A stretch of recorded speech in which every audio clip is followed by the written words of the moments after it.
que no está seleccionado, creo que es. Sí.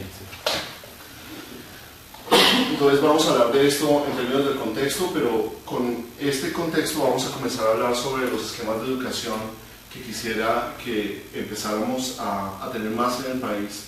Básicamente dos, el de blended learning o de aprendizaje mixto y la educación a distancia que pues todos ya conocemos, llevada a su extremo, que es lo que conocen en el mundo como los MOOC o los Massive Open Online Courses, que también vamos a hablar un poco de ellos. En nuestro país, ¿por qué se da esto? Porque, como acabo de decir, es básicamente una oleada que viene del mundo que se ha desarrollado en los últimos años, que estamos un poco quedados en la academia, digamos, más formal, y que en un momento dado tiene algunas ventajas, aunque también veremos algunas desventajas que vale la pena tener en cuenta para el desarrollo de este tipo de programas.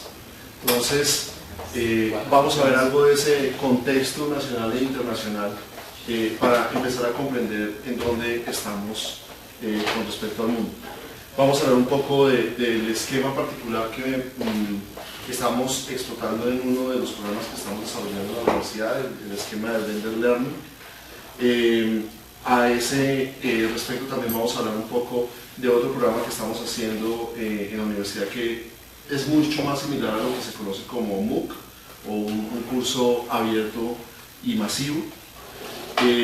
Vamos a hablar un poco de los programas, pero pues me voy a concentrar más en la parte contextual, que creo que es la más interesante para nosotros.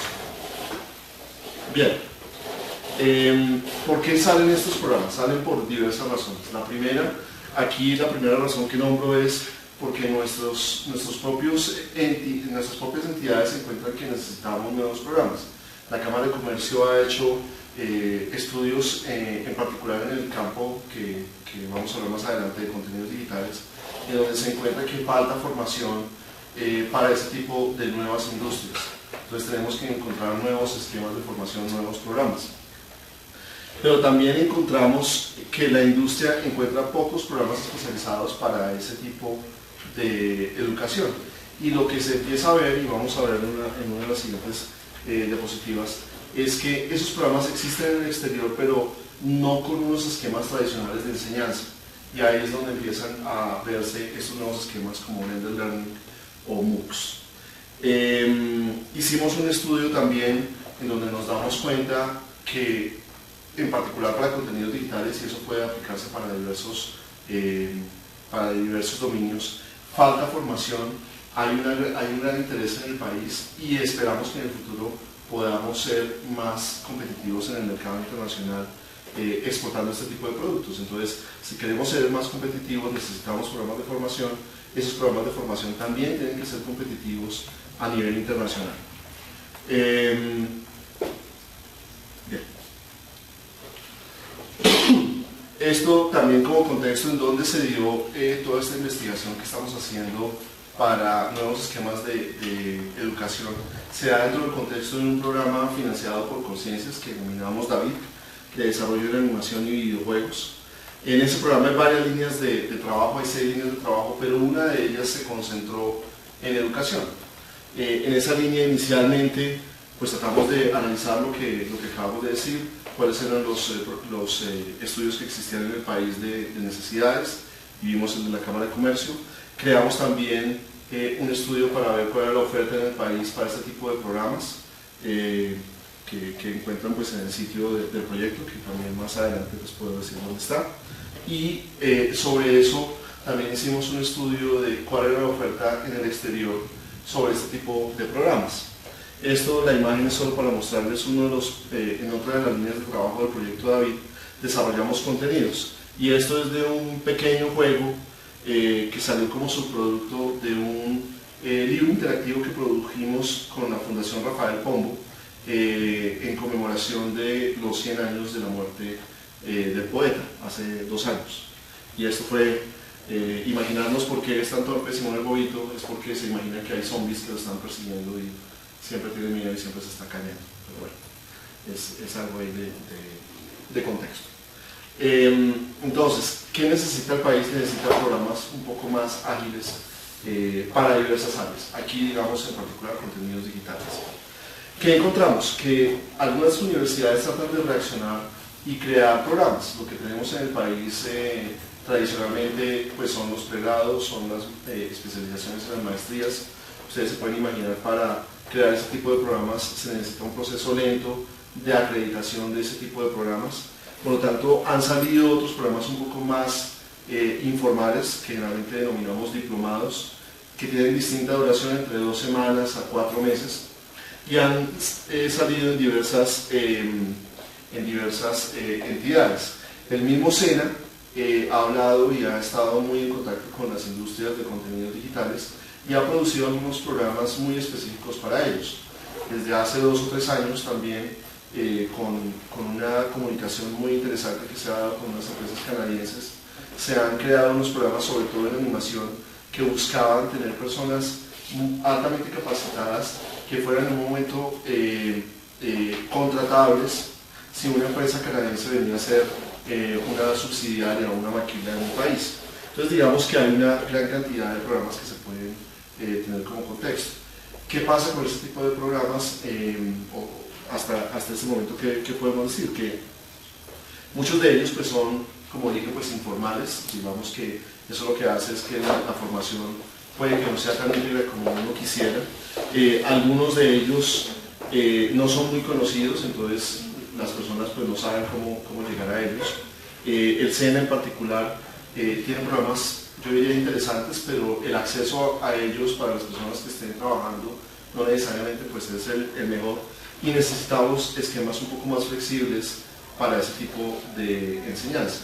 Por otra parte, si queremos que en nuestro país se pueda producir este tipo de contenidos en cualquier lugar, tenemos que descentralizar un poco la forma en la cual se está administrando esta educación. Y lo que generalmente encuentran en este tipo de programas es que se administran en un solo lugar. Los programas de animación, por ejemplo, del SENA, se hacen en Medellín, no se hacen en Bogotá, no se hacen en otros lugares del país. Entonces, eso hace que en cierta medida pues, se siga concentrando la capacidad de producción en algunas ciudades, y en otras pues esté desaprovechando muy probablemente esa capacidad. Entonces, eso digamos que es algo que queremos cambiar. Esto pues más de los programas, algunos tienen pues pregrados y, como dije, diplomados. Como dije, pues hay algunas especializaciones y maestrías, algunas relacionadas en donde una persona que quiera entrar a un tema específico puede encontrar algunas materias, pero generalmente pues esas materias vienen acompañadas con todo un material que no necesariamente está dirigido a un tema específico, y eso también es parte de lo que en el futuro pues, va a cambiar, y ya vamos a ver cómo.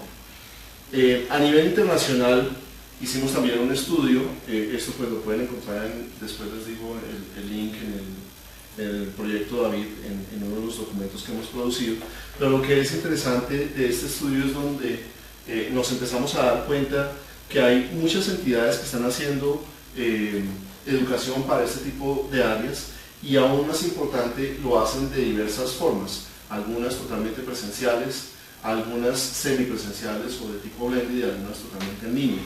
Entonces, de esa manera comenzamos a darnos cuenta que el mercado de la oferta de educación en esta área y en muchas áreas en este momento en el mundo empieza a ser muy diverso.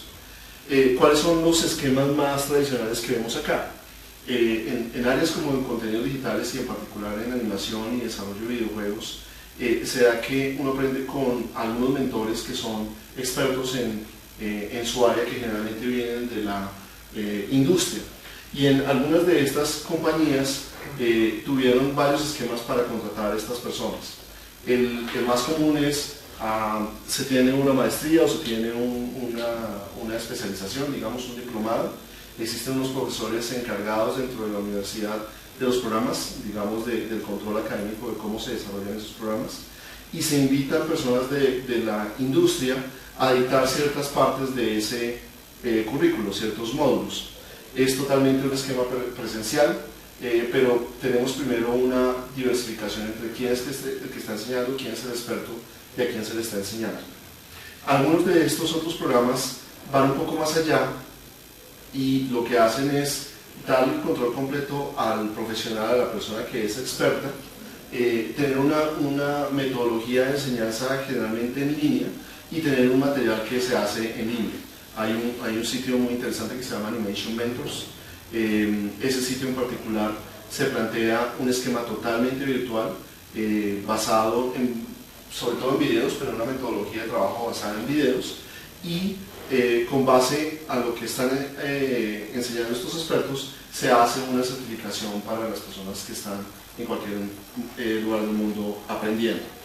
Y últimamente, como dije, están los esquemas un poco más virtuales que se están dando más en la academia, todavía no se dan desde el punto de vista profesional, que son los MOOCs, los Massive Open Online Courses. Sitios como Coursera, se escribe course como en inglés y A al final, son, digamos, los más representativos. Hay varios, hay edX o hay Udacity también, otros dos nombres. Son los sitios más representativos para este tipo de cursos, en donde universidades muy respetadas en el mundo ponen algunos materiales que son o bien parte de su currículum, algunas de las materias son escogidas para estar en estos sitios, o bien cursos totalmente nuevos que se crean solo para esta nueva plataforma, se ofrecen al mundo en general, se hacen generalmente pues, entre ciertas fechas, pero se vuelven a repetir 3 o 4 veces en el año, y se espera que los estudiantes desarrollen todo su material y todas sus actividades de manera remota. Entonces, digamos, este tipo de estudios lo que nos permitió fue empezar a identificar esa diversidad de esquemas. Hay, digamos, pues en todo el mundo este tipo de esquemas de educación.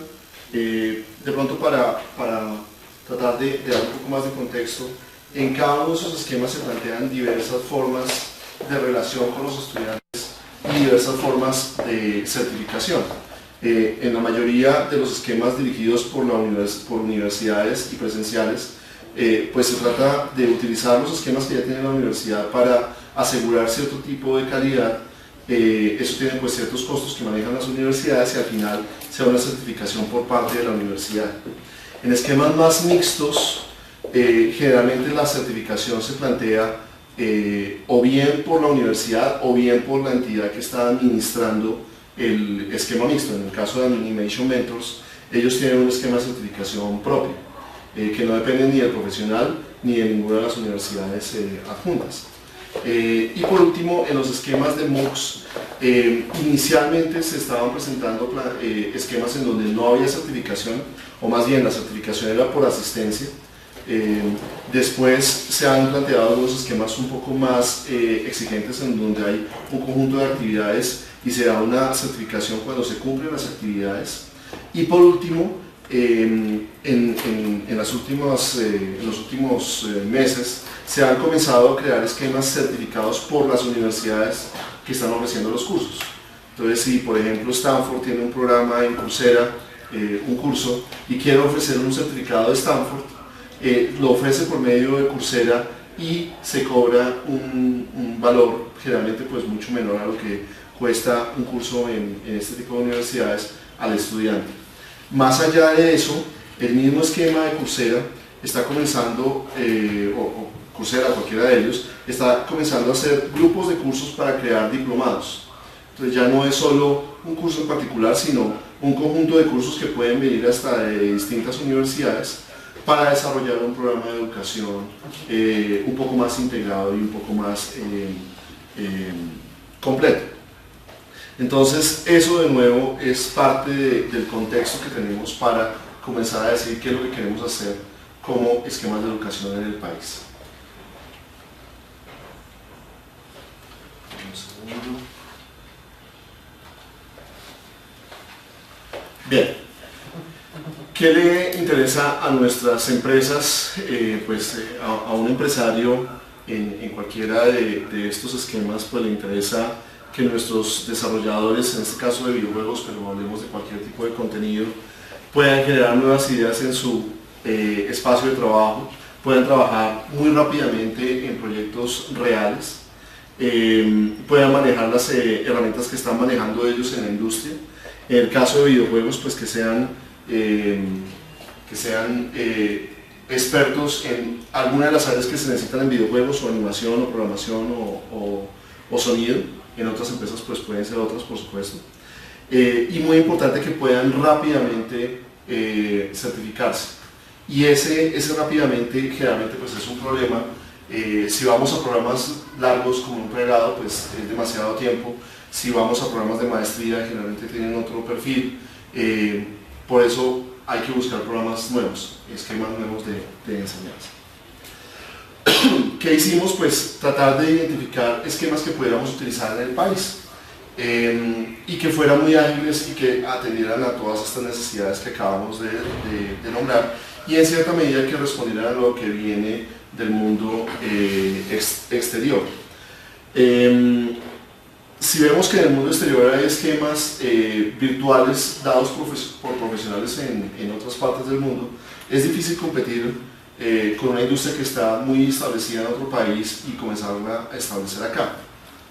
Entonces comenzamos a plantear formas de tener profesionales de esas industrias que vinieran y fueran parte de nuestros programas. Eso es lo primero que planteamos. Lo segundo, aprovechando un poco los esquemas que se dan en el mundo, llegamos a mirar cuáles eran las ventajas y desventajas de cada uno de ellos. Si vamos por ejemplo a los MOOCs, los MOOCs son muy interesantes porque pueden entrar muchas personas, pero por otra parte en el mundo en general se ha encontrado que es un poco difícil la retención y el logro de objetivos en este tipo de programas. Si vamos a estadísticas que tienen, que se consiguen en la academia sobre este tipo de cursos, pueden empezar 100.000 personas un curso en un momento dado, pero generalmente solo un 10% de esas personas terminan el curso por diversas razones. Las razones pueden ser la falta de conexión entre el profesor y lo que son los estudiantes, el ritmo que puede llevar el curso, que puede que no sea el adecuado para el estudiante, esa falta de supervisión, esa falta de conexión que sí se da en un curso presencial, pues es algo que afecta mucho a los MOOCs. Los esquemas mixtos nos parecieron un poco más adecuados. Es un esquema que también para las universidades es mucho más fácil de entender, en donde en el esquema mixto estoy dejando parte de la presencialidad. Supongamos una persona tiene que ir generalmente a un programa presencial 3 horas por semana para cada curso. En un esquema mixto puede ir solo 1 hora de las 3 de la semana, y el resto del tiempo debe ser un trabajo que él debe desarrollar de una manera virtual. Ese es un esquema que es mucho más asequible y mucho más sencillo de entender para las universidades en este momento.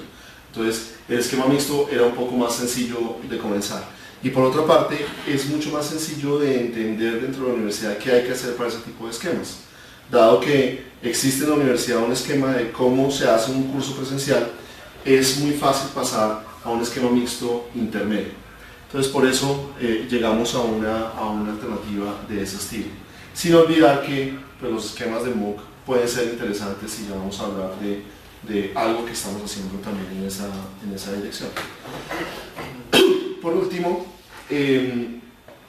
nos interesa que en el país, y eso es parte de lo que tienen de interesante los nuevos esquemas de educación, nos interesa que sea fácil el acceso en cualquier lugar del país.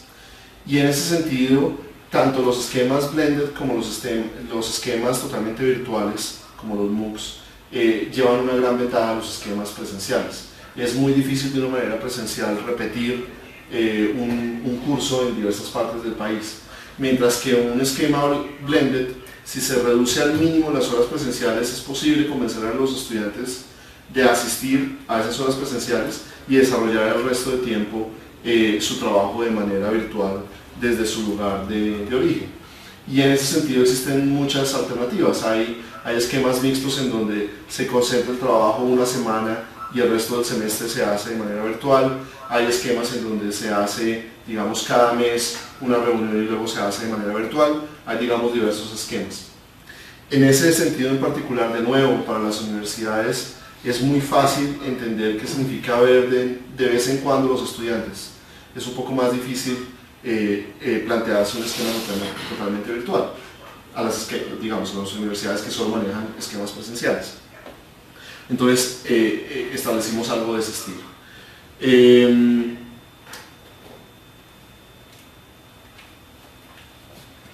por eso llegamos a lo que es la solución de Blended Learning, ¿no?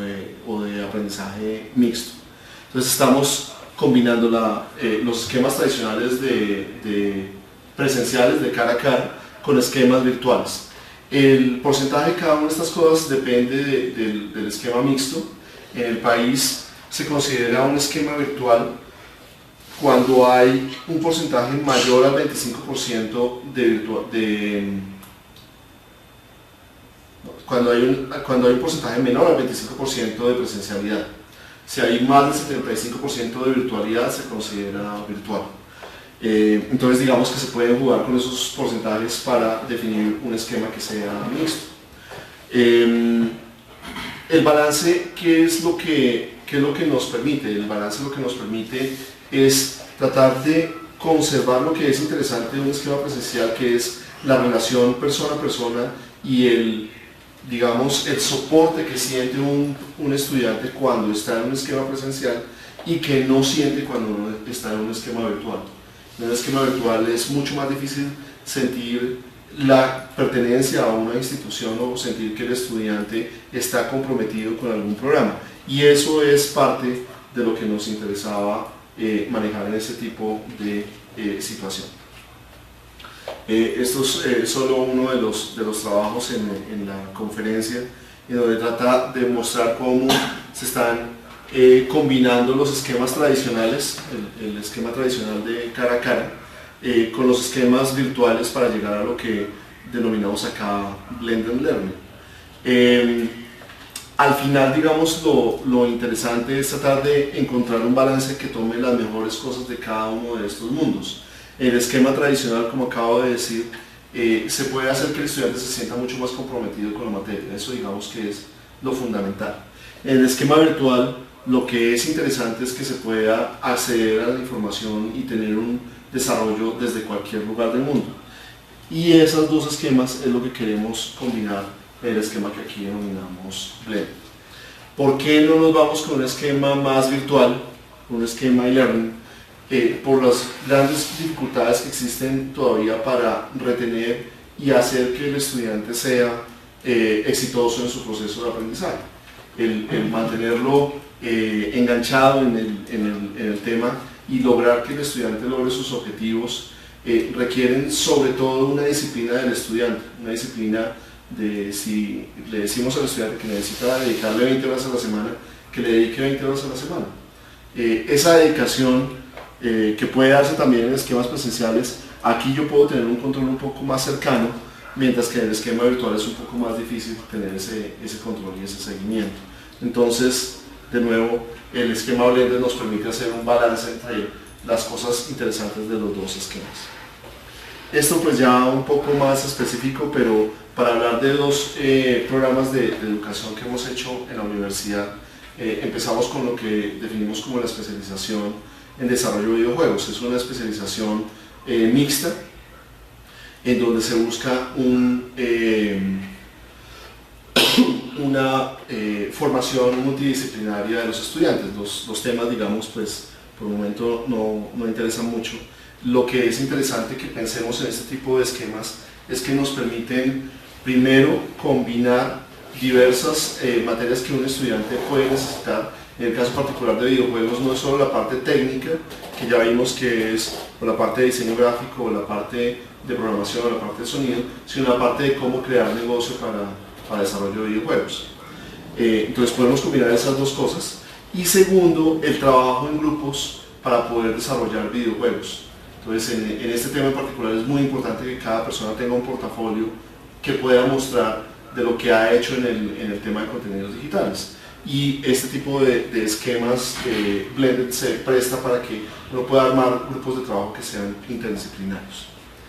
El esquema Blended lo diseñamos teniendo en cuenta que las personas no necesariamente están todo el tiempo en la ciudad de Bogotá, donde está la Universidad de los Andes, sino que pensamos que los estudiantes pueden venir un fin de semana cada mes a hacer sus trabajos de chequeo y de control dentro de lo que sería un esquema semipresencial.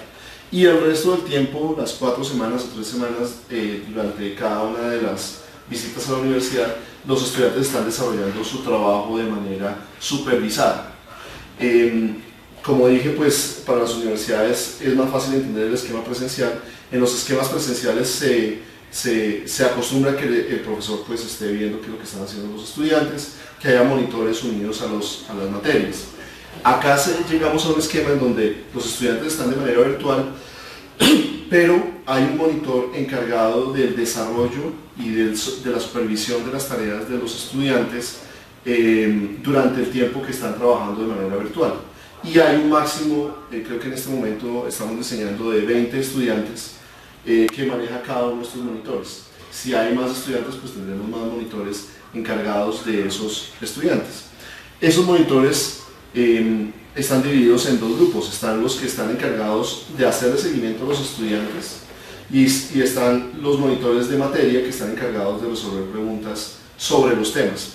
Y sobre esos dos monitores esperamos pues que se le pueda hacer un seguimiento a los estudiantes y que puedan llegar a un feliz término su trabajo. Como dije, hay diversos estilos de esquemas mixtos. Este es uno en donde hacemos un chequeo, digamos, cada mes, cada 5 semanas. Otros esquemas pueden ser una reunión al final, al inicio del semestre, una reunión al final. Hay diversos. Lo importante, digamos, para los programas que se quieran montar en el país es que el número de horas presenciales signifique más o menos al menos un 25% del total del trabajo que hace el estudiante.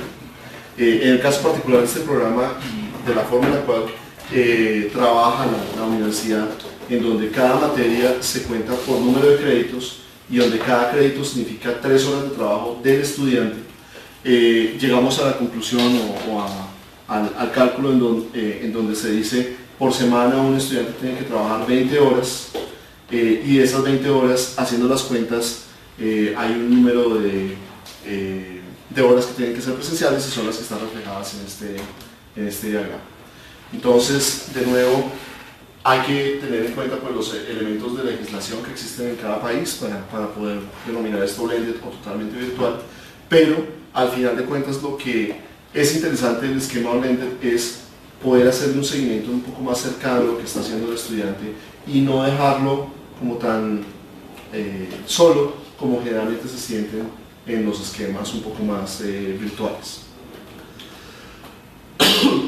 La información que se les entrega a los estudiantes de los cursos también es muy importante, dado que la comunicación que se va a hacer con los estudiantes de manera virtual va a estar mediada por este tipo de herramientas. Aquí vemos una pantalla, una herramienta que se denomina Moodle. Es muy importante qué información se le muestra al estudiante en cada momento y es muy importante que el estudiante sepa en cada semana qué es lo que tiene que hacer.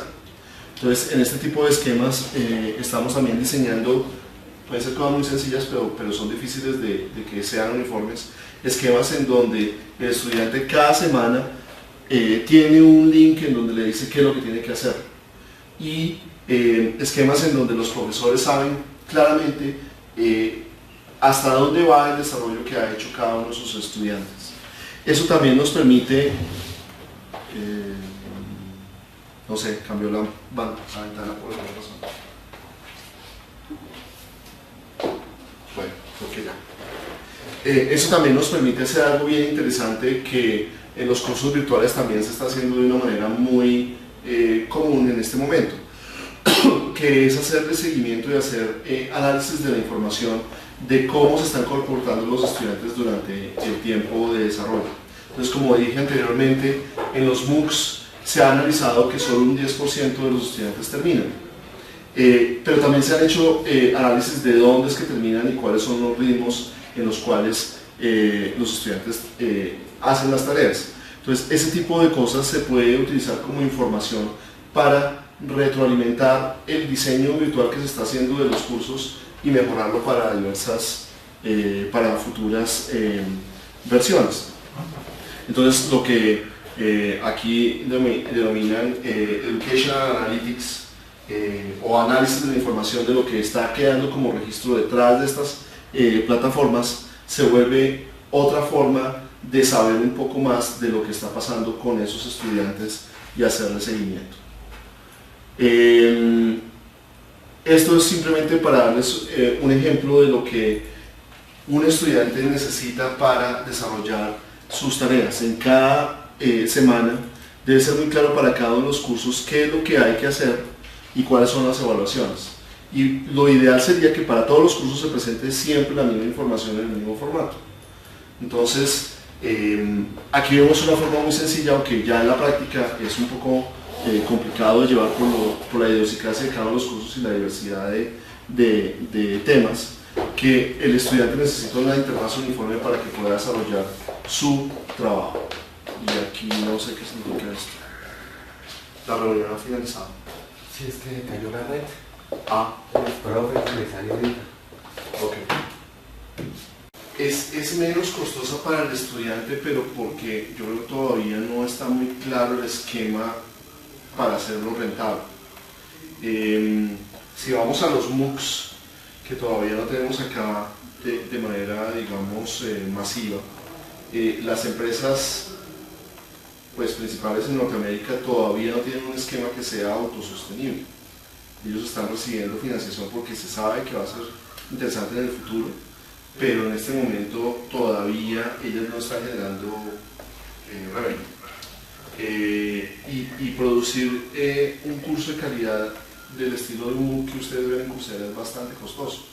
El costo, digamos, para un curso intermedio está alrededor de $50.000 para hacer un curso nomás. Los cursos, por ejemplo, en edX, que es otra de las plataformas, exigen que las personas, que las entidades, que las universidades que están inscritas al programa paguen unos costos iniciales de alrededor de $1 millón.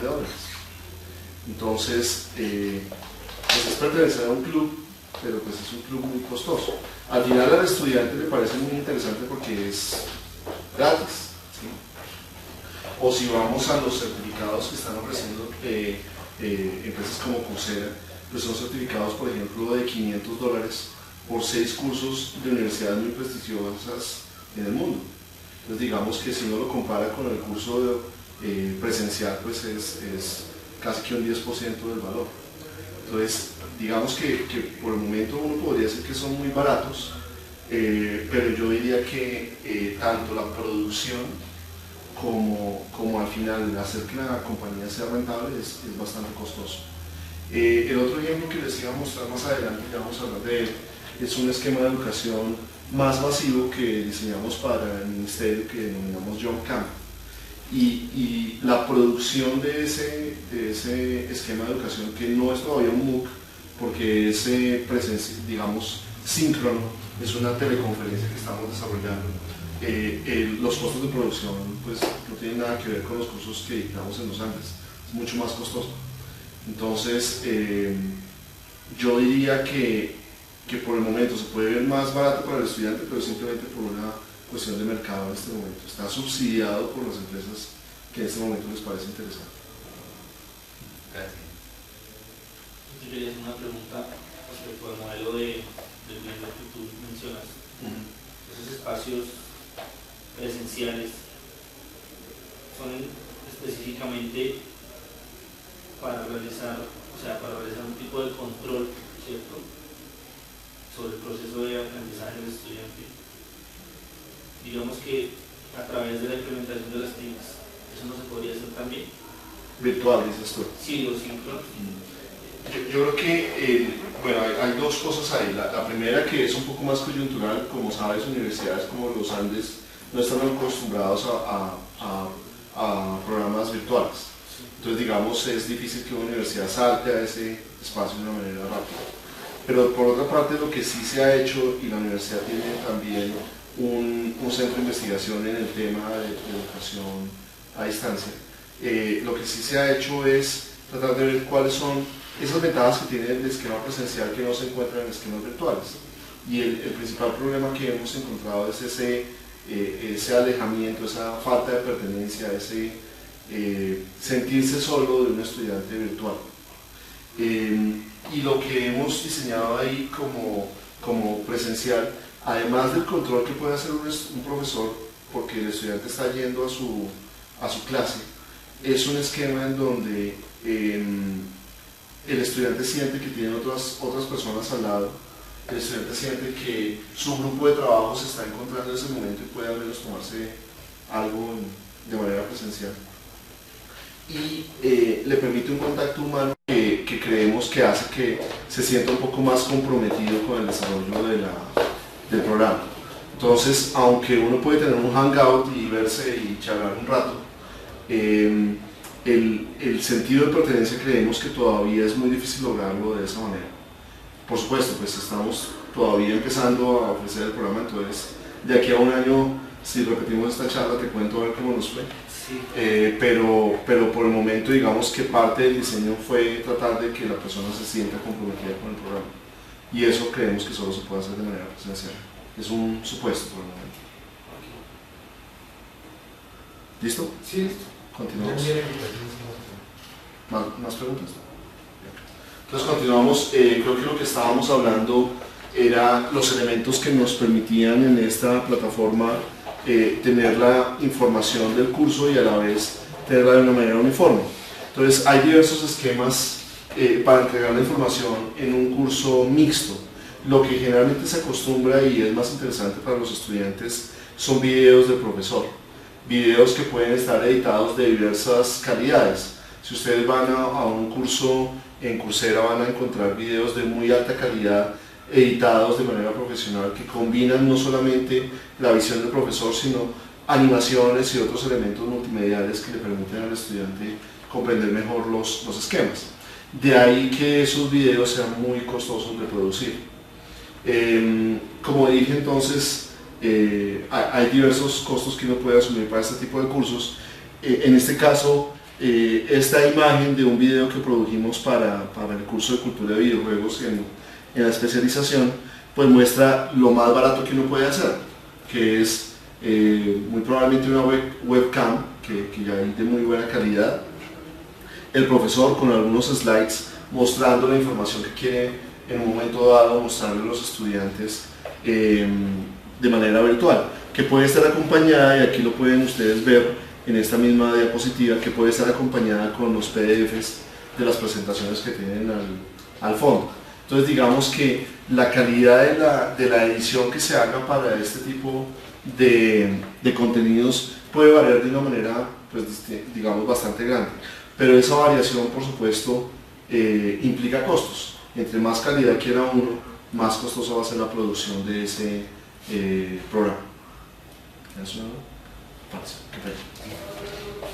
Yo tengo esto. Bien, esto era parte de lo anterior. Más esquemas.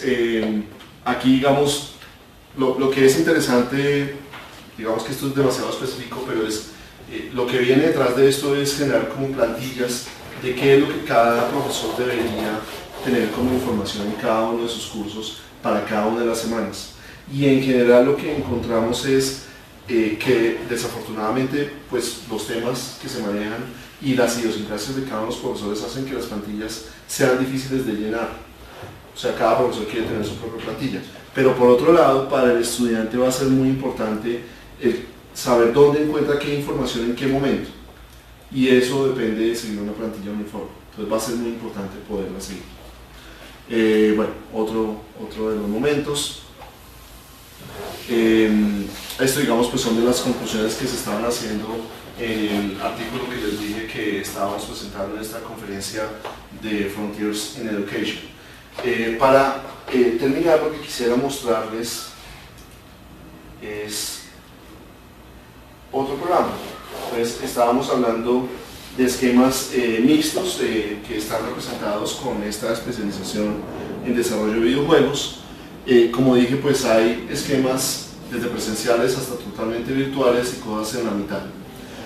Para una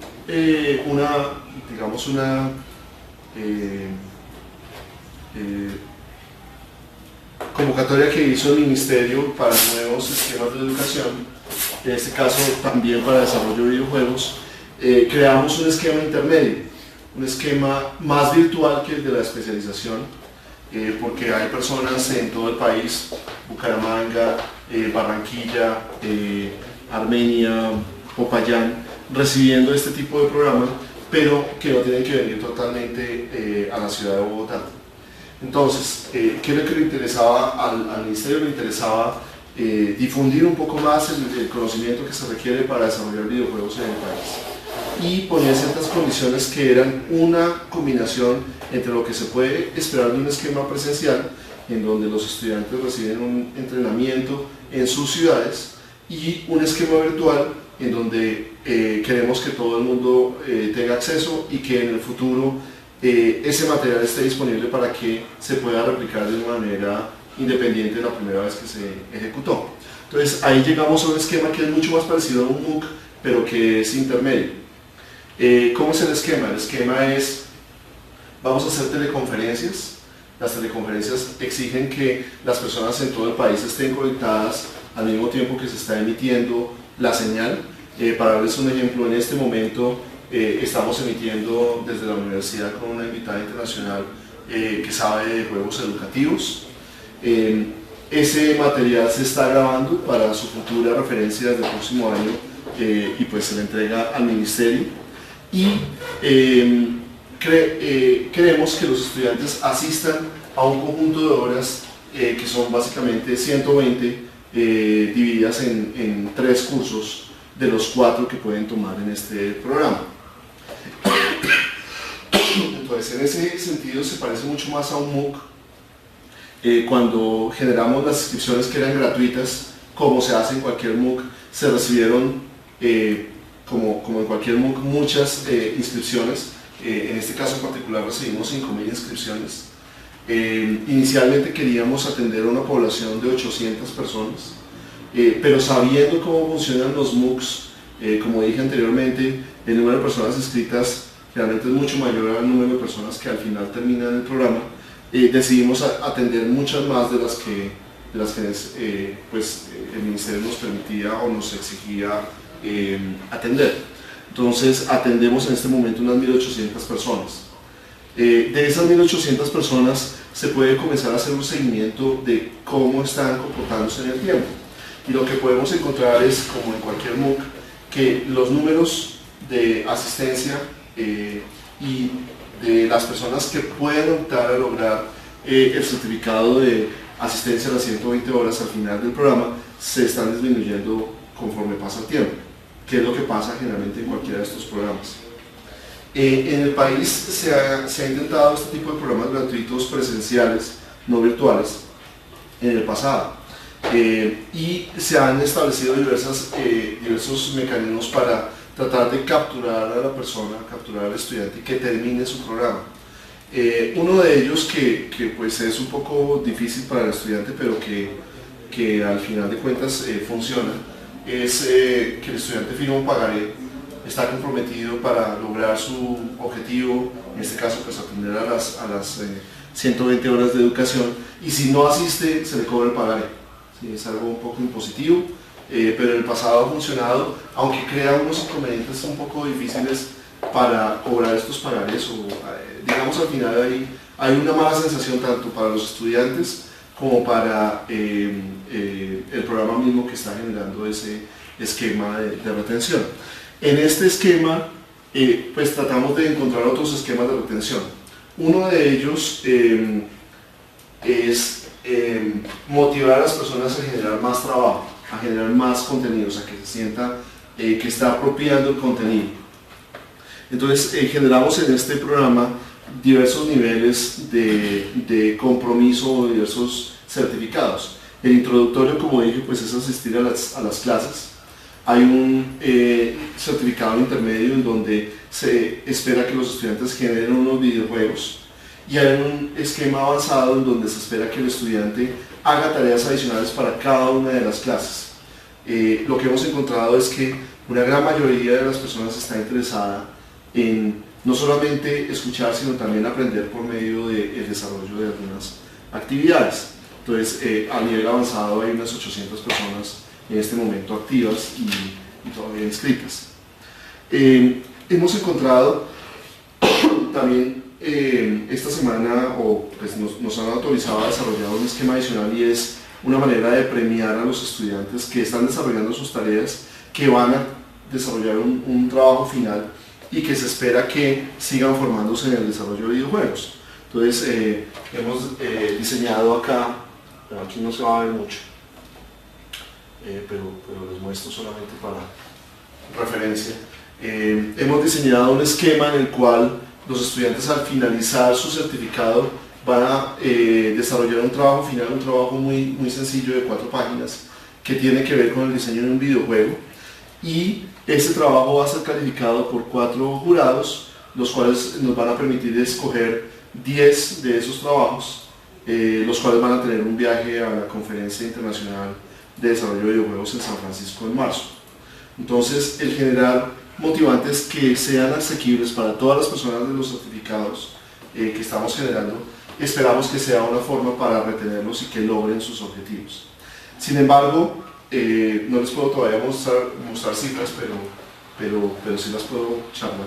El comportamiento que se ve en cualquier MOOC y que está documentado en algunos artículos se puede encontrar en cualquiera de estos esquemas. Hay muchas personas interesadas al principio, ese número de personas se va reduciendo conforme va pasando el tiempo por diversas razones que no, digamos, ya son personales o no en el caso.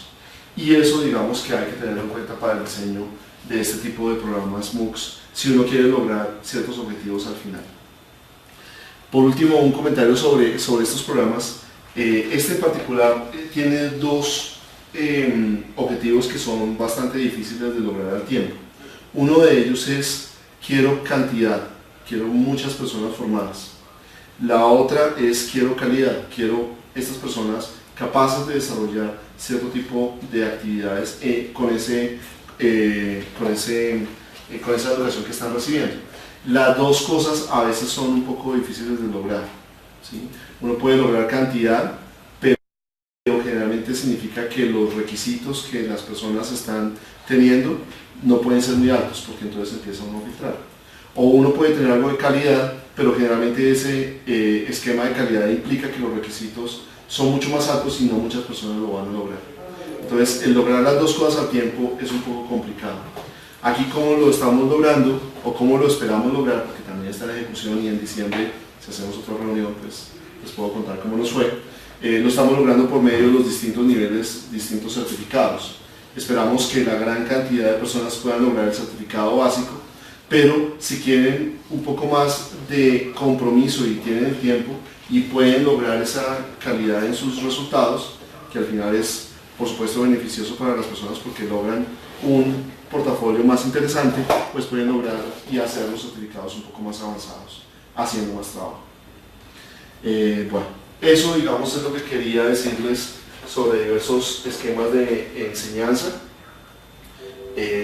Muchas gracias a ustedes por su atención. No sé, quedo abierto a sus comentarios y preguntas.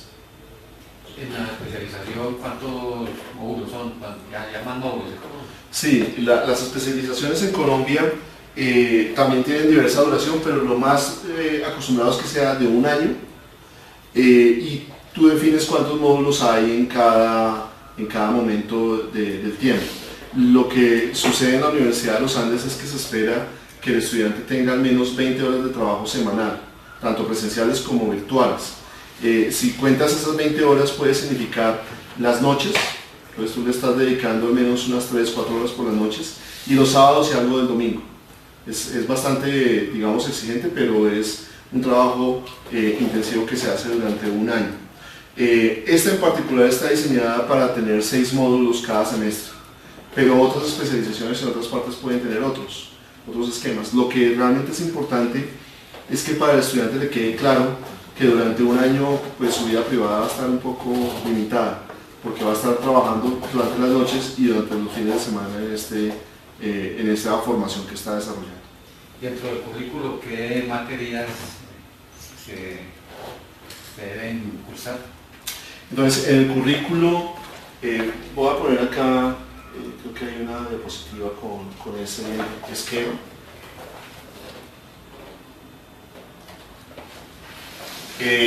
Esto, digamos, es el currículo de esta especialización, pero, digamos, en cualquier especialización podrían haber otras materias. Lo que primero quisiera que tuvieran en cuenta en este diseño es que tenemos estudiantes de diversas formaciones, porque en este tema en particular, el diseño de videojuegos, necesitamos no solo programadores, sino diseñadores gráficos y músicos trabajando juntos. Y no queremos que haya una persona que sepa de todo, porque es muy difícil. O sea, hay algunas, por ejemplo, hay una ingeniería multimedia que forma durante 5 años una persona que sabe programar y sabe de diseño gráfico. Creo que no sabe mucho de música, pero por lo menos esos dos roles lo tiene, pero es una formación de 5 años. En este esperamos que haya un especialista programador que se hable con un especialista diseñador gráfico y con un especialista músico y que colaboren. Entonces es un trabajo interdisciplinario. Y las materias son de diversas carreras también. Entonces tenemos profesores de administración de empresas, profesores de psicología, profesores de diseño gráfico, profesores de ingeniería de sistemas, profesores de ingeniería industrial, enseñándole a estas personas que están tomando este programa. La forma en la que lo logramos es, hay unos cursos que son específicos para cada rol. Entonces hay un curso para solo los programadores, hay un curso solo para los diseñadores gráficos y hay otros cursos que vemos aquí en blanco que son para todos los roles. El saber cómo diseñar videojuegos es de todos, todos lo tienen que saber. El saber cómo negociar y hacer nuevas empresas en videojuegos, todos lo deben saber. Entonces diseñamos un currículo en donde hay cosas específicas y hay cosas generales para los distintos roles. Y si haces las cuentas, en cada semestre una persona tiene que ver 4 módulos de los 6 que diseñamos, porque estos que están acá a este lado, en color púrpura, pues son específicos para cada rol. No se espera que una persona vea programación y diseño gráfico y música, tiene que escoger uno de los 3. Eso es solo este diseño. Mi invitación es que hacia el futuro haya más programas de este estilo. ¿Por qué? Porque en los nuevos esquemas de educación en donde se espera que la educación esté orientada por proyectos, un proyecto requiere de diversas habilidades y de diversos conocimientos. Y si estamos hablando de un esquema de especialización en donde las personas ya tienen un pregrado, pues yo puedo unir esas personas que tienen diversos pregrados y hacer que produzcan una cosa muy interesante, mucho más completa que lo que podría hacer cada una de estas personas de una manera individual. Entonces, ese tipo de esquemas orientados por proyectos van a ser cada vez mucho más interesantes de cursar, y tanto para los estudiantes como para los mismos programas que estamos generando. Tengo una pregunta. ¿Cómo se concibe a nivel de especialización, o bueno, del programa, el proceso de construcción de los cursos? Es decir, digamos, ¿es el propio docente el que construye el curso o tiene un acompañamiento de un experto o un par? La pregunta es bien interesante y es ¿cómo se diseña este tipo de cursos cuando ya no estamos solo con el esquema presencial? En el esquema presencial estamos acostumbrados a que el profesor dicte su clase y él es autónomo en ese trabajo.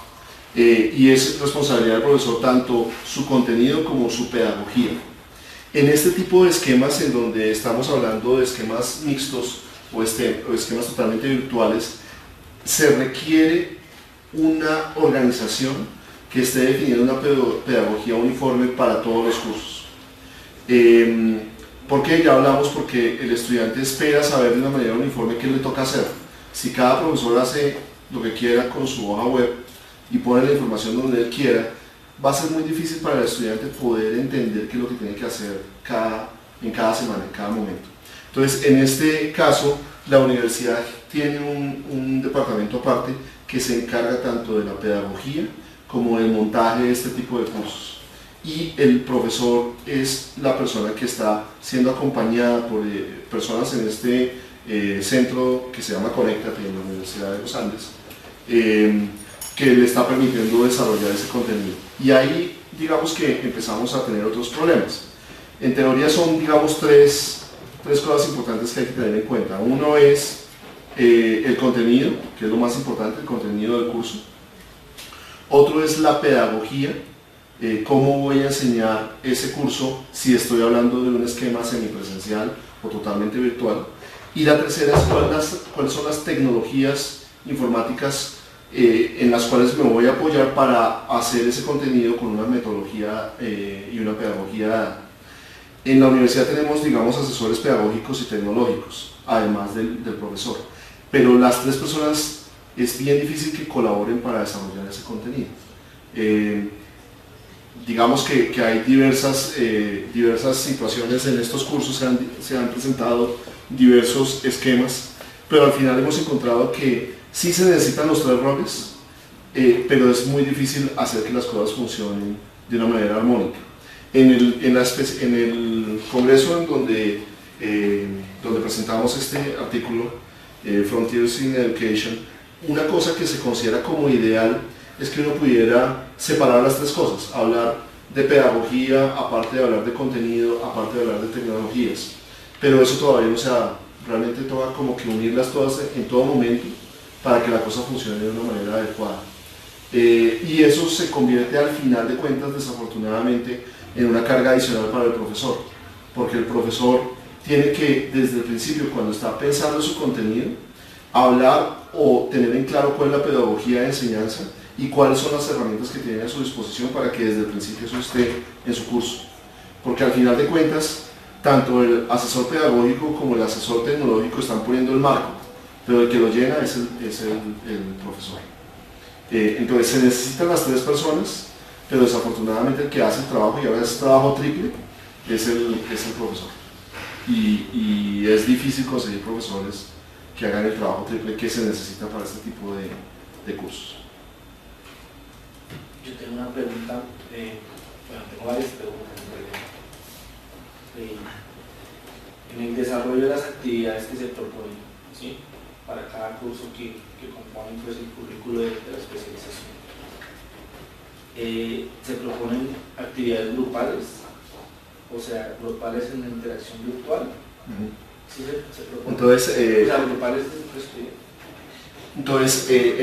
en este no se ve, pero tanto en este programa como en el que diseñamos para el ministerio, dado que lo interesante es que trabajen en grupo, hay un curso de trabajo en grupo. Aquí no se ve, pero es el proyecto que se va a desarrollar semestralmente. En realidad los estudiantes desarrollan 3 juegos, no solo un proyecto, sino 3 proyectos en cada semestre y uno en un periodo intersemestral. Y la coordinación de ese programa es mucho más fácil cuando se empieza de una manera presencial. No más la formación de los grupos. Formar los grupos a veces es como cuestión de confianza o de cómo nos llevamos al principio, de afinidades.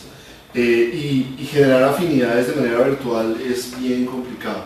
En el esquema del Jump Camp, que todo es virtual, hemos ensayado 2 esquemas para afinidades. El primero de ellos es, bueno, piensen en qué les interesa y ustedes se unen por medio de esos temas. El problema es cómo cierra uno esos ciclos, ¿sí? Creamos, y la gente tuvo una discusión muy interesante alrededor de los temas que le interesaba desarrollar como videojuegos, pero hubo muchos grupos que no cerraron y nunca pudieron definir qué era lo que iban a hacer. Entonces, de las 800 personas que al principio dijeron que iban a desarrollar videojuegos, no, de las 1800 que al principio dijeron que iban a desarrollar videojuegos, el primer videojuego solo 800 lo desarrollaron. Solo, entre comillas, porque eso ya es un volumen que es muy difícil de manejar. En el segundo va a ser mucho menor, creo que va a ser más o menos la mitad de eso.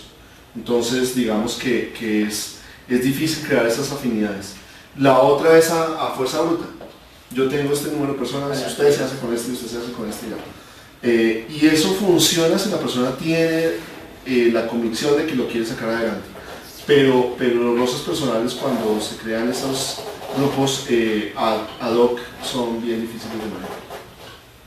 O sea que en los demás módulos la interacción solo es docente-estudiante. Bien, eso también es interesante. Entonces, en este programa, como estaba diseñado desde el principio que iban a trabajar en grupo, el trabajo en grupo se concentra en ese curso que denominamos proyecto. Pero eso no significa que esto no tenga nada que ver con ese proyecto. Entonces, algunas de las tareas, algunas de las actividades de estos cursos se diseñan específicamente para que ayuden a que ese proyecto funcione. Entonces, hay una división, en el caso de la universidad, de nuevo, hablando de los créditos, hay una división de créditos de lo que se le dedica a cada curso para sus tareas propias y de lo que se le dedica al proyecto. Entonces, eso lo que nos permite es que el estudiante conservar en cierta medida la salud mental del estudiante. Si el estudiante dijo que iba a trabajar solo 20 horas, que sean solo 20 horas y no 30 o 40 o 50 horas a la semana. Y eso se logra tratando de diseñar cuánto es el tiempo que le va a dedicar a cada uno de los cursos y a cada una de sus tareas. Entonces, si en el curso de programación esperamos que le dedique 6 horas semanales, de esas 6 horas semanales, 3 se dedican al trabajo en grupo, y entonces tienen que hablar con el esquema que se les tiene al trabajo en grupo, al proyecto, y 3 horas se hacen con el profesor del curso de programación. Entonces, cada curso realmente tiene que tener en cuenta que hay un trabajo en grupo, y esa parte del trabajo en grupo se hace con el profesor que está coordinando los proyectos. La parte del curso se hace con la relación solo del profesor y su estudiante. Y la otra pregunta que tenía era, digamos que en el caso que tuvieron 5.000 matrículas o 5.000 inscritos al módulo del proyecto con el ministerio, Sí. digamos, ¿cuál es la relación de carga académica que manejan para los docentes en los módulos, sabiendo que son 5.000 personas las que van a atender, digamos, en tiempo, sí, al mismo tiempo? Entonces, ahí, digamos, para aclararte un poco las cifras, aunque pues también son bastante grandes y Más o menos, no digamos, son... el número de estudiantes, ¿cuántos estudiantes le corresponden a un docente en el espacio virtual? Entonces, en el esquema que tenemos en el John Camp, ahorita te muestro acá la imagen, solo para tenerla de contexto.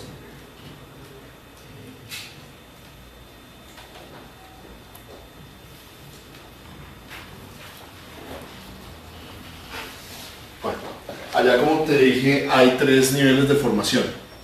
¿Sí? Los niveles de formación se diferencian no en las horas que está dictando el profesor, Sí. o en el material, sino en el trabajo que está haciendo el estudiante. Aquí hay un trabajo intermedio y un trabajo avanzado. Inicialmente, como te dije, se inscribieron 5.000, no podíamos manejar, no había forma de manejar 5.000, decidimos 1.800, esa fue la cifra que podíamos manejar. Entonces, hay cursos que tienen 1.800 estudiantes. En los cursos que estamos manejando, todos se manejan en la misma plataforma desde este punto de vista. Todas las tareas se plantean como opcionales. Entonces, hay un conjunto de tareas, los estudiantes las pueden ver, pueden mirar el material, pero todas son opcionales en el sentido de que no podemos calificarle a 1.800 personas. Y el profesor no está obligado a hacerlo. Estaba obligado, a lo que llegamos con los profesores, fue un esquema en donde ellos diseñaron una tarea y diseñaron unas rúbricas de cómo calificar la tarea. Si tuviéramos una forma de calificarlo, que sería más o menos, lo razonable es calificar unas 50 personas, más de eso pues es difícil para una persona calificar. Necesitaríamos dividir esas 1.800 y ver cuántos monitores necesitamos en grupos de 50 calificarlas. Sí, que serían más o menos unos 36 monitores. No tenemos 36 monitores en el programa. Entonces, las tareas están planteadas, pero están todas opcionales. Pero entonces la administración del espacio virtual lo está llevando una sola persona, docente. El docente. Entonces, hay unas actividades sencillas que uno puede plantear en Moodle para calificación automática, que son los quizzes. Sí, esos son muy sencillos, ¿sí? Y algunos profesores los están utilizando. Pero las que son más interesantes, que son los, digamos, trabajos abiertos, o que quiero mirar cómo está el arte de este trabajo. O tan solo la consulta, porque digamos... O que hay preguntas. Claro, los estudiantes tienen preguntas. En este esquema es totalmente inmanejable. Son demasiadas preguntas. ¿Qué estamos haciendo en ese sentido? Entonces, para cada una de las materias, como dije, hay un monitor. El monitor puede hacer solo un muestreo de lo que está pasando en cada uno de los cursos. Y con ese muestreo, el profesor está contestando algunas de esas preguntas, generalmente en las sesiones presenciales que tenemos de teleconferencia cada 5 semanas. Bueno, en este son cada 4 o 3 semanas. Entonces estamos contestando algunas de las preguntas, pero solamente es un muestreo, desafortunadamente, porque el volumen es muy grande. Ahora, ¿cómo vamos a hacer para calificar este nivel avanzado de las personas que terminan? En la herramienta de todas maneras sí queda un registro de cuáles son las tareas que se desarrollan y cuáles no. ¿Sí? Entonces, estamos haciendo ya un seguimiento y un muestreo, también es una manera muy estadística de hacer la cosa, desafortunadamente por el volumen. Estamos tratando de hacer un muestreo para mirar quién está desarrollando qué tareas. ¿Sí? Entonces, eso nos va a permitir al final saber quién desarrollaron las tareas hasta un nivel pues, muy básico, que es lo presentó o no lo presentó. Y en algunos de ellos estamos, como te digo, de manera muy estadística, muy muestreo, mirando qué es lo que están presentando. Desafortunadamente pues se presentan muchas cosas, como que yo con mi amigo estoy presentando la misma tarea. ¿Sí? Eso Sí, claro. pues, desafortunadamente se presenta. Algunas de esas cosas las hemos identificado y pues toca invalidarlas desafortunadamente. Pues tratamos de, como en todo programa, tratar de formar personas éticas y decirles que eso no se hace, ¿sí? Pero desafortunadamente pues se siguen presentando.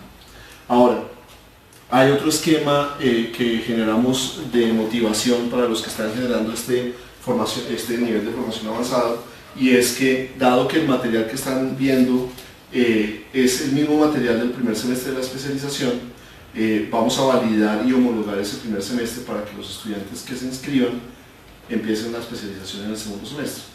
Entonces es de nuevo otro esquema de fomento, de tratar de motivarlos para que lo desarrollen. Y en ese momento pues ahí sí se miran en detalle las tareas de los que pasan. Pero de nuevo en este esquema es un esquema muy aleatorio, digamos, revisando algunos nomás. ¿Qué se hace en los MOOCs? Por ejemplo en Coursera hay varios esquemas. El que más se utiliza, y aquí también lo hemos utilizado en algunas tareas, es peer review. Una persona del curso le revisa a otras 3 personas del curso. Y entonces entre ellos se está generando como un nivel uniforme de qué es lo que yo sé y de lo que estoy aprendiendo de las demás personas con respecto a lo que están entregando. El esquema que ya hemos hablado, sencillo, de evaluaciones de selección múltiple, ese es el que se puede hacer muy fácil con estas herramientas digitales, todas tienen ese tipo de esquemas. Y el tercero, que es el intermedio que quisiéramos utilizar en la especialización en el futuro, es tener un número de monitores por estudiantes. Entonces en algunos MOOCs tienen un monitor, digamos, cada 100 estudiantes, porque las cifras son también bastante altas. Y entonces el estudiante está encargado de hacerle seguimiento a sus 100 estudiantes. De nuevo el problema es, pues entre más estudiantes hayan, más monitores tengo que contratar y tengo más monitores que entrenar para que hagan un trabajo como yo espero que lo hagan. Y eso de nuevo pues genera problemas tanto de costos como de escalamiento del programa. Y ya la última pregunta.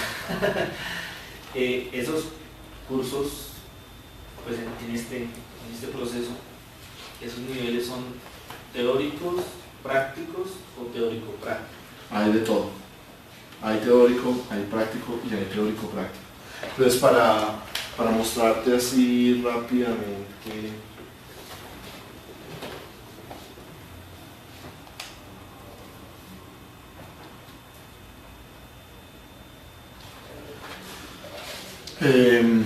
bueno, entonces realmente hay 5 cursos en este momento, de los cuales los estudiantes deberían ver solo 3, pero es simplemente para dar más oportunidades para que ellos completen las horas que tienen que completar para el final del curso. Entonces, para darte una idea, los que aparecen ahí inicialmente son totalmente teóricos. Estos de acá eran teórico-prácticos, uno de programación, el otro de diseño gráfico. Estos que vemos acá, este es totalmente teórico, este es teórico-práctico y estos talleres son teórico-prácticos. Y este diseño de juegos es teórico. Entonces hay diversos esquemas y eso digamos que es parte del problema al final cuando quiero mostrarle a todos los estudiantes una plantilla uniforme para todos los cursos. Hay problemas para que los cursos que son teóricos y teórico-prácticas tengan como el mismo esquema, la misma presentación. Entonces, como hay de todo, pues también pues, genera problemas al momento de uniformizar la información para el estudiante. Pero hay de todo, ahí generamos de todo. ¿Qué lenguaje? Tengo una pregunta. Claro. ¿El lenguaje de programación que utilizan mayormente es Java? ¿O otro lenguaje? En videojuegos en el mundo en este momento no se habla tanto de lenguajes, sino de herramientas de desarrollo, de motores de videojuegos se llama. Donde el motor como que me ofrece un ambiente de desarrollo de más alto nivel que es mucho más sencillo de trabajar. El que en este momento yo diría en el mundo está mucho más asequible y muy poderoso se llama Unity. Y esas herramientas como Unity generalmente ofrecen más de un lenguaje. Entonces Unity, por ejemplo, ofrece 3 lenguajes. C#, que es un lenguaje similar a Java, pero de Microsoft. De Visual Studio, aunque ellos tienen su propio ambiente de desarrollo que se llama MonoDevelop. El otro es JavaScript y el otro se llama Vue, un lenguaje que ellos se inventaron. Hay otro motor que es muy famoso que se llama UDK, Unreal. En ese motor existe una plataforma gráfica que uno puede utilizar para programar, donde no hay lenguaje, simplemente unir cajitas, que eso por debajo genera un programa, código, o si uno quiere puede bajar a código y C++. En el caso de Android para celulares, el que más se utiliza nativo es Java, pero generalmente, de nuevo hablando de motores, uno trabaja en Unity y de Unity se traduce a lo que sea. Entonces, por ejemplo, este ambiente Unity en Android traduce a Java, en iOS para Apple traduce a Objective-C y en cada uno de los ambientes traduce a un lenguaje distinto. Entonces, digamos que en este ambiente, en esta industria, lo que se está hablando es de cuáles son las herramientas que yo debería aprender y cuáles son los lenguajes que esas herramientas requieren. Yo tengo una pregunta. ¿Cómo se concibe a nivel del programa, de la especialización, el tema de diseño sonoro? O sea, yo veo que tenemos cursos de diseño sonoro. Diseño sonoro. Sí, para videojuegos. O sea, yo contemplo, se evidencia que hay unos talleres de música, pero digamos que en ellos eso implica, digamos, toda la parte de diseño sonoro de videojuegos. Entonces, videojuegos, digamos, es bastante específico. Como digo, se necesita para que un videojuego sea exitoso, se necesitan menos 3 personas. Un programador, un diseñador gráfico y un músico, por lo menos. Y cada quien tiene su formación específica. Entonces, nuestros amigos músicos, ellos tienen una formación en cómo generar el ambiente del videojuego, cómo generar estos sonidos que muy probablemente van a hacer que el juego, o que suenen en el momento en que el juego está en su éxtasis, o en el momento en que se relaja de nuevo. Cómo hacer para diseñar estos sonidos que se están generando cada vez que hay eventos, que hay personajes que se están chocando, que el personaje está muriendo. Todos esos elementos ellos aprenden a hacerlo en ese curso de música. Hablan generalmente de sonido ambiental, de follies, que son sonidos de ambiente, y de voces, que hay personajes en algunos juegos que generan voces dentro del juego. Entonces, ellos tienen que diseñar todos esos elementos. Hay veces que se unen con los programadores para, por ejemplo, hacer que algunos sonidos cambien con respecto a lo que está pasando en el juego. Entonces, para eso hay un ejemplo muy interesante colombiano que se llama Audio Ninja, un juego que consiguen para iOS, en donde uno le puede cambiar la velocidad del juego y cambia el sonido. Entonces el sonido suena más lento, suena más rápido, dependiendo de cómo quiera uno jugar. Y eso se hace por programación y es una combinación entre lo que hace el diseñador de sonido y lo que hace el programador. Pero entonces, de nuevo, por lo menos tienen que ser esas 3 personas, diría yo, y cada una muy especializada. Cada una, el músico sabe de música, el programador sabe de programación, el diseñador sabe de diseño, porque saber de las 3 cosas es muy difícil. Hay gente que lo sabe, pero es bien complicado. En ese sentido, digamos que en la especialización se puede formar en cada uno de esos perfiles. Sí. La idea es esa, formar. Si digamos, digamos en nuestro caso que nosotros somos ingenieros de sonido, si optamos estudiar la especialización, nuestro perfil sería hacia el diseño. Entonces tú harías los talleres que hemos diseñado solo para los músicos, y ahí no están programadores y ahí no están los diseñadores, y estás en todos los otros cursos con los otros perfiles desarrollando un contenido. De la misma manera, pensemos en cualquier curso orientado por proyectos, lo ideal sería que cada una de las especialidades, cada una de las personas aporte al proyecto conforme a lo que sabe, idealmente que se forme de manera más especializada para aportar al proyecto, pero que también haya cosas que todos aprendan sobre lo que es desarrollar ese tipo de proyectos. Y eso es lo que tratamos de diseñar ahí en esa especialización. ¿Y hay algún software especializado, digamos, para cada